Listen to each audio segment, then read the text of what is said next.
Students, ये हमारी physics का पहला chapter electric charge and field. इसके आगे के न्यूमेरिकल मैंने क्लास में लगा दिए थे 9 से। मैं आज यहाँ पर स्टार्ट कर रहा हूँ। इनके आगे न्यूमेरिकल का वीडियो भी मैं डाल दूँगा। देखो क्वेश्चन क्या है। A system has two charges QA 2.5 × 10⁻⁻⁻ coulomb and QB -2.5 × 10⁻⁻7 coulomb located at points this and this respectively. What are the total charge and electric dipole of the system? Question क्या दे रखा है। एक डाइपोल है, जैसा कि मैंने तुम लोगों को पढ़ाया था कि डाइपोल में दो चार्ज होते हैं। यहाँ पर भी दो चार्ज दे रखे हैं QA एंड QB, और दोनों सेम है। ये भी 2.5 × 10⁻⁻7 है, ये भी 2.5 × 10⁻⁻7 है, और दोनों का जो नेचर है वो अपोजिट है। मीन एक पॉजिटिव है तो दूसरा क्या है, निगेटिव है। देखते हैं भाई, ये हमारी x एक्सेस हो गई, ये हमारी y एक्सेस हो गई। चार्जेस किस में दे रखे हैं, z एक्सेस में। क्यों भाई, 0, 0, -15। देखो ये मैंने कह दिया पॉइंट A है, 0, 0, -15। ये मैंने कह दिया पॉइंट क्या है, B है। बीच में मैं इसको ओरिजिन ले लेता हूँ, 0, 0, 15। ये पॉइंट मैंने क्या ले लिया, B ले लिया। ये हमारा क्या हो गया, डाइपोल हो गया। पहला क्वेश्चन क्या है, what are the total charge. Total charge क्या है इसमें। तो ये जो हमारा सिस्टम है इसमें टोटल चार्ज क्या है। ए पॉइंट पर कितना चार्ज रखा है, QA is equals to 2.5 × 10⁻⁻7 coulomb. QB कितना दे रखा है, बी पॉइंट पर कितना चार्ज है, -2.5 × 10⁻⁻7 कूलाम। तो इस सिस्टम में टोटल चार्ज कितना हो जाएगा, QA + QB। QA कितना है, 2.5 × 10⁻⁻7। B तो ये माइनस है, तो -2.5 × 10⁻⁻7। तो नेट चार्ज क्या हो गया, 0। एक बात हमेशा याद रखना, अगर डाइपोल है, क्या है, डाइपोल, डाइपोल में टोटल चार्ज हमेशा क्या होगा, 0 ही होगा। क्योंकि डाइपोल की डेफिनेशन नहीं मैंने ये बताई थी, 2 equal and opposite, equal in magnitude, opposite in nature. जब मैग्नीट्यूडनली इक्वल है, अपोजिट नेचर में अपोजिट है, तो माइनस का साइन आ जाएगा। तो नेट चार्ज तो हमेशा क्या आना है, 0 ही आना है। अब क्या बताना है, इलेक्ट्रिक डाइपोल मूवमेंट। तो देखो इलेक्ट्रिक डाइपोल मूवमेंट किससे रिप्रेजेंट करते हैं, P से। P is equals to charge into distance between charges. Distance between charges. Charge क्या दे रखा है भाई, कोई भी एक चार्ज ले लो, 2.5 × 10⁻⁻7। इनके बीच की डिस्टेंस क्या हो रही है भाई, ये ओरिजिन हो गया। ओरिजिन से ये जो कोऑर्डिनेट है, यहाँ क्या लिखा है, 0, 0, x पर 0, y पे 0, बट z पे 15। तो ये डिस्टेंस कितनी हो गई, 15 सेंटीमीटर। ये वाली भी क्या हो गई, 15 सेंटीमीटर। तो ये जो टोटल A और B के बीच का डिस्टेंस है वो कितना है, 30 सेंटीमीटर। 30 सेंटीमीटर को मीटर में चेंज करोगे तो 100 से क्या कर देंगे, डिवाइड कर देंगे। सॉल्व करो इसको, तो ये कितना आ जाएगा, ये 3 इधर, ये कैंसिल हो जाएगा। 2.5 3 जा 7.5, ये 0 ऊपर जाएगा, 10⁻⁻8। Charge coulomb, distance metre. तो डाइपोल मूवमेंट की यूनिट क्या हो गई, कूलाम मीटर। चलो नोट कर लो। नेक्स्ट क्वेश्चन देख लेते हैं बेटा आप। An electric dipole with the dipole movement 4 × 10⁻⁻ coulomb metre aligned at 30 degree with the direction of uniform electric field of magnitude 5 × 10⁴ Newton per coulomb. Calculate the magnitude of the torque acting on the dipole. देखो question दे रखा है, इसमें एक electric field है, इस तरीके से electric field है। इलेक्ट्रिक फील्ड की मैग्नीट्यूड क्या दे रखा है, मैग्नीट्यूड 5 इंटू 10⁴ न्यूटन पर कूलम। ठीक है। डाइपोल, डाइपोल का मतलब क्या है, a system consists of two equal and opposite charges, equal in magnitude, opposite in nature। Means अगर एक चार्ज प्लस होगा तो दूसरा क्या होगा, निगेटिव होगा। देखो, align at angle 30 degree, dipole ये है, इलेक्ट्रिक फील्ड ये है, तो इनके बीच का जो एंगल है वो कितना दे रखा है, 30 डिग्री दे रखा है।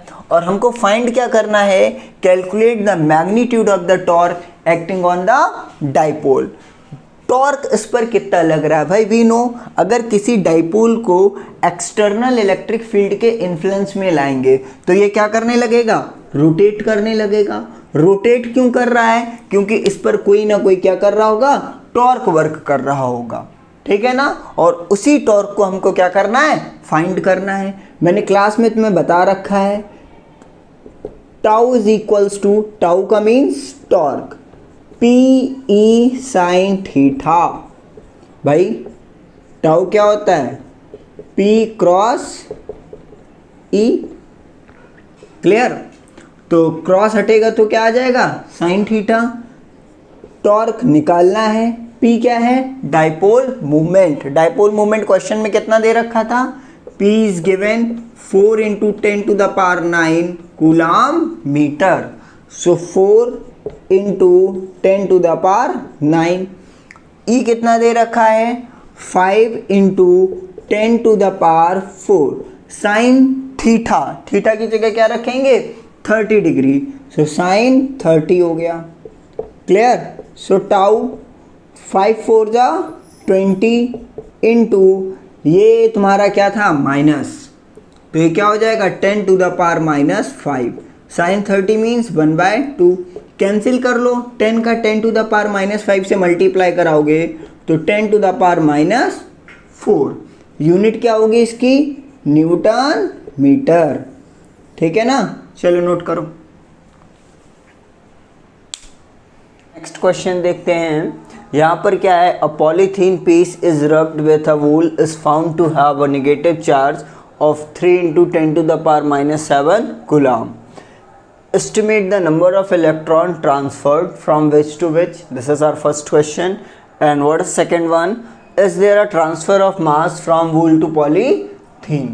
Question देखते हैं भाई। क्वेश्चन दे रखा है कि भाई वूल है, इसको हम किससे रब करते हैं, पॉलीथीन से। ओके, तो निगेटिव चार्ज किस पर आ जाता है, पॉलीथीन पर। कितना निगेटिव चार्ज आता है, 3 इंटू 10⁻⁷ कूलम। मैंने बताया था जिसके पास नेगेटिव चार्ज आ रहा है इसका मतलब इसके पास क्या है, एक्सेस ऑफ इलेक्ट्रॉन। इसके पास क्या आ गए हैं, इलेक्ट्रॉन आ गए हैं। इलेक्ट्रॉन कहाँ से आएंगे, ये वूल से आएंगे। इसका मतलब वूल से जो इलेक्ट्रॉन है वो पॉलीथीन में क्या हुए हैं, ट्रांसफ़र हुए हैं।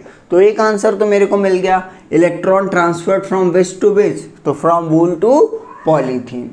ये क्लियर हो गया, इलेक्ट्रॉन जो हैं वो वूल से कहाँ पर ट्रांसफ़र हुए हैं, पॉलीथीन में। अब कितने इलेक्ट्रॉन, नंबर ऑफ इलेक्ट्रॉन। मैंने क्वांटाइजेशन में तुम लोगों को पढ़ाया था Q is equals to NE। यहाँ पर Q क्या है, निगेटिव चार्ज। निगेटिव चार्ज कितना हो गया, -3 into 10⁻⁷ is equals to N number of electron, जो हमको क्या करना है, फाइंड करना है। E कितना दे रखा है, E होता है इलेक्ट्रॉन का चार्ज। कैसा होता है, माइनस। सो -1.6 इंटू 10⁻⁻19। ये माइनस माइनस तो क्या हो गए, कैंसिल हो गए। So N is equals to 3 into 10⁻⁷ upon 1.6 into 10⁻⁻19। Okay, note करो इसको, इसको सॉल्व कर लो। N is equals to 1.86 into 10⁻, ये ऊपर जाएगा 12 इलेक्ट्रॉन्स। तो हमारे इतने इलेक्ट्रॉन्स क्या हुए हैं, वूल से पॉलीथीन में ट्रांसफ़र हुए हैं। क्लियर हो रही बात कि नहीं हो रही है? अब इधर देखो, is there transfer of mass from wool to polythene, क्या वूल से पॉलीथीन में मास का ट्रांसफर हुआ है? ठीक है, देखो भाई, वूल से इलेक्ट्रॉन पॉलीथीन में जा रहे हैं, ये तो क्लियर हो गया है। वूल से जो इलेक्ट्रॉन है वो कहाँ पर जा रहे हैं, पॉलीथीन में। इलेक्ट्रॉन का मास होता है, बिल्कुल होता है, कितना होता है, m is equals to 9.1 into 10⁻31। ठीक है ना? तो टोटल मास कितना ट्रांसफ़र हुआ है, टोटल मास कितना ट्रांसफ़र हुआ है, मैं बोल दे रहा हूँ कैपिटल M हुआ है। तो capital M is equals to number of electron जितने ट्रांसफ़र हुए हैं इनटू एक इलेक्ट्रॉन का मास, मीन्स Me। कितने इलेक्ट्रॉन्स ट्रांसफ़र हुए हैं, इतने ट्रांसफ़र हुए हैं 1.875 इंटू 10⁻12।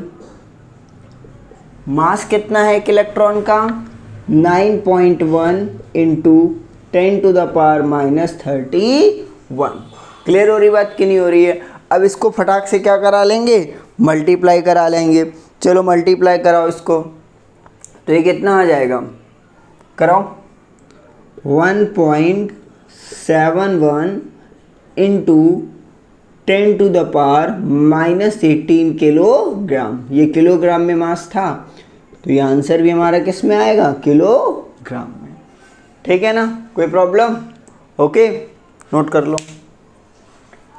नेक्स्ट क्वेश्चन देखते हैं। Suppose the sphere A and be in question 1.12, इसके पहले जो क्वेश्चन किया था, have identical sizes, a third sphere of same size but uncharged is both in contact with the first and then contact with the second and finally removed from both. What is the new force of repulsion between A and B? चलो देखते हैं इसको। पहला question क्या था, 1.12 question क्या था, अभी जो इसके पहले किया हुआ है हम लोगों ने। एक स्फीयर था A जिसमें चार्ज था 6.5 इंटू 10⁻⁻7 कूलम। ठीक है, दूसरा चार्ज था स्फीयर बी में 6.5 इंटू 10⁻⁻7 कूलम, और इनके बीच की जो डिस्टेंस थी r is equals to 50 centimetre थी, जो कि हमारी 0.5 मीटर हो गई थी। ये हमारा 1.12 क्वेश्चन था।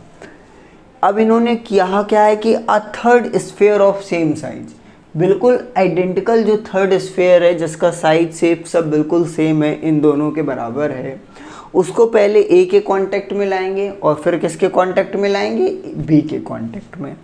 अगर सेम टाइप के कंडक्टर एक दूसरे के कांटेक्ट में लाएंगे तो बेटा चार्ज का ट्रांसफ़र तब तक होता रहेगा higher charged body to lower charged body, जब तक दोनों के चार्ज बराबर ना हो जाए। पहले हम सी स्फीयर को किसके कांटेक्ट में लाए हैं, ए के कांटेक्ट में, बिल्कुल सेम है।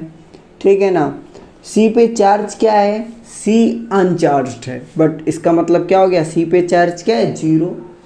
तो दोनों पे चार्ज अब कितना आ जाएगा, charge on sphere A and C, मेरे को सी से मतलब है तो मैं भी सी लिख रहा हूँ, ए एंड सी, अच्छा दोनों लिख देता हूँ मैं, A and C, after keeping contact with each other. A पे चार्ज कितना है, क्यू, ए पे पहले चार्ज कितना है, क्यू, मैंने मान लिया कि यहाँ पर क्यू चार्ज है। सी पर चार्ज कितना है, 0, तो दोनों पर चार्ज क्या होगा, दोनों के चार्ज को हमने ऐड कर दिया, अपॉन क्या कर दिया, 2। भाई इनका और इनका उसका क्या हो गया, आधा आधा, दोनों को चार्ज क्या हो जाएगा, मिल जाएगा।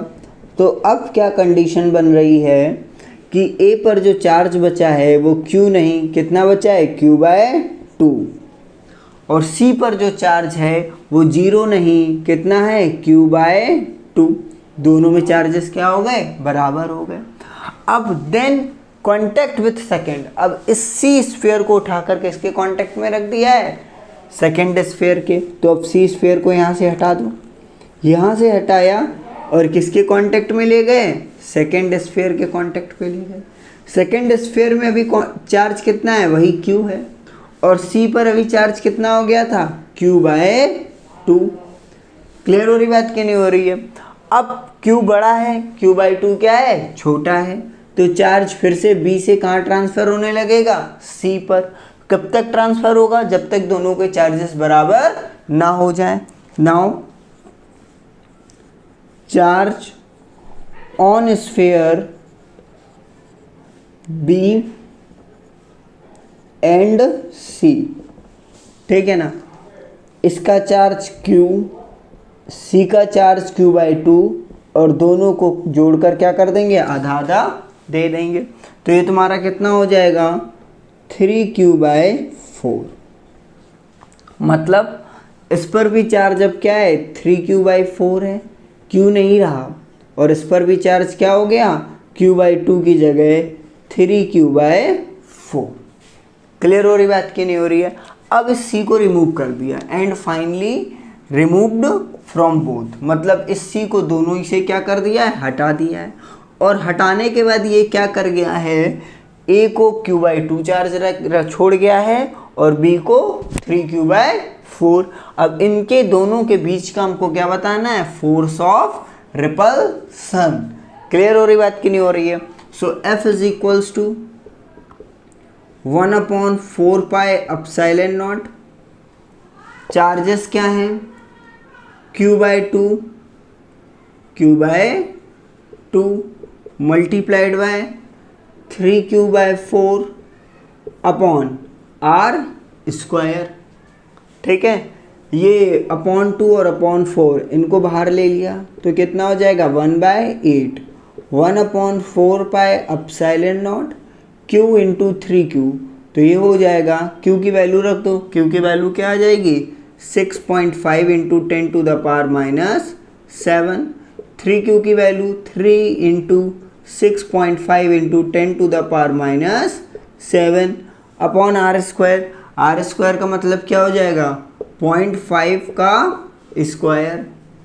ठीक है, अब इसकी भी वैल्यू रख देते हैं हम लोग, 1 इंटू 8, 9 इंटू 10⁻⁹। ठीक है, ये तुम्हारा हो जाएगा -14।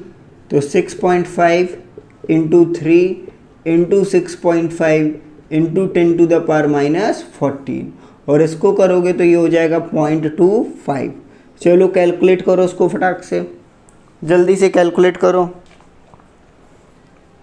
हुआ, तो ये तुम्हारा कुछ ऐसा आएगा, 5.6 इंटू 10⁻⁻3 न्यूटन। क्लियर हो गई बात की नहीं हो गई। हमने यहाँ पर किया क्या, पहले दो स्फीयर थे, एक बिल्कुल तीसरा आइडेंटिकल स्फीयर बट अनचार्ज था, पहले ही के कांटेक्ट में लाए तो दोनों पे चार्ज Q/2। अब इस Q/2 वाले स्फीयर C को B के कांटेक्ट में लाए तो दोनों पे चार्ज 3Q/4, और इनके बीच में कूलॉम्स लॉ लगाकर सिंपल फोर्स निकाल लिया। नोट कर लो। ओके, नेक्स्ट क्वेश्चन देखो। Figure shows track of 3 charge particle in a uniform electrostatic field. Give sign of these 3 charges. हमको इन चार्जेस के क्या देने हैं, साइन देने हैं। Which particle has highest charge to mass ratio. दो क्वेश्चन है, पहला क्या है, साइन देना है, और दूसरा क्या है कि किसका मास टू चार्ज रेशियो क्या है, ज़्यादा है। क्लियर हो रही बात की नहीं हो रही है भाई। ये इलेक्ट्रिक फील्ड है, इलेक्ट्रिक फील्ड में दो प्लेट है, एक पॉजिटिव प्लेट है और एक क्या है, नेगेटिव प्लेट है।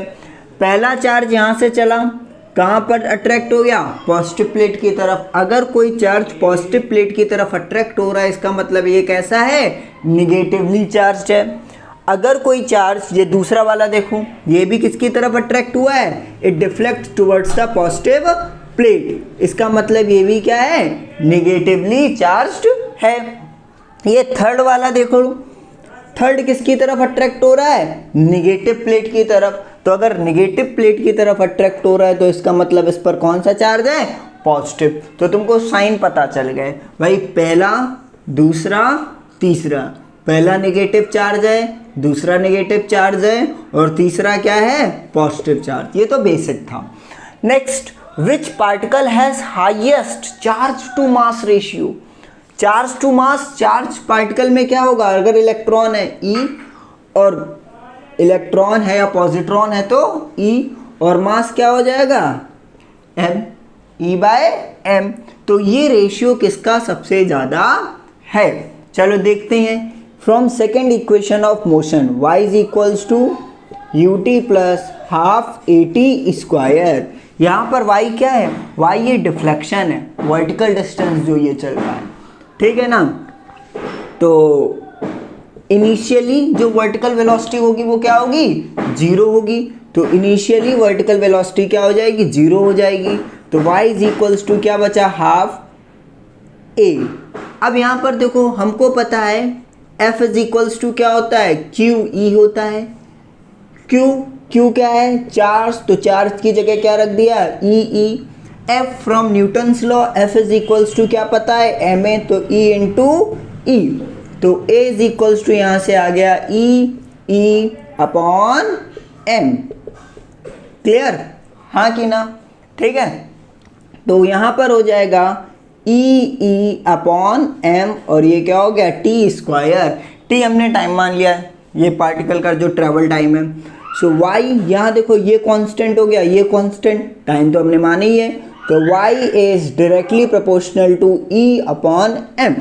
मतलब जितना ज़्यादा वर्टिकल डिफ्लेक्शन होगा E/m की वैल्यू उतनी क्या होगी, ज़्यादा होगी। अब ये बेटा फिगर से चेक कर लो तुम, भाई देखो तुम्हें किसका डिफ्लेक्शन ज़्यादा लग रहा है, ऑब्वियस है थर्ड पार्टिकल का डिफ्लेक्शन क्या है, ज़्यादा है। तो चार्ज टू मास रेशियो किसका सबसे ज़्यादा होगा, थर्ड पार्टिकल का। तो यहाँ पर लिख लेना, third particle has highest vertical deflection, so it will have higher mass charge to mass ratio।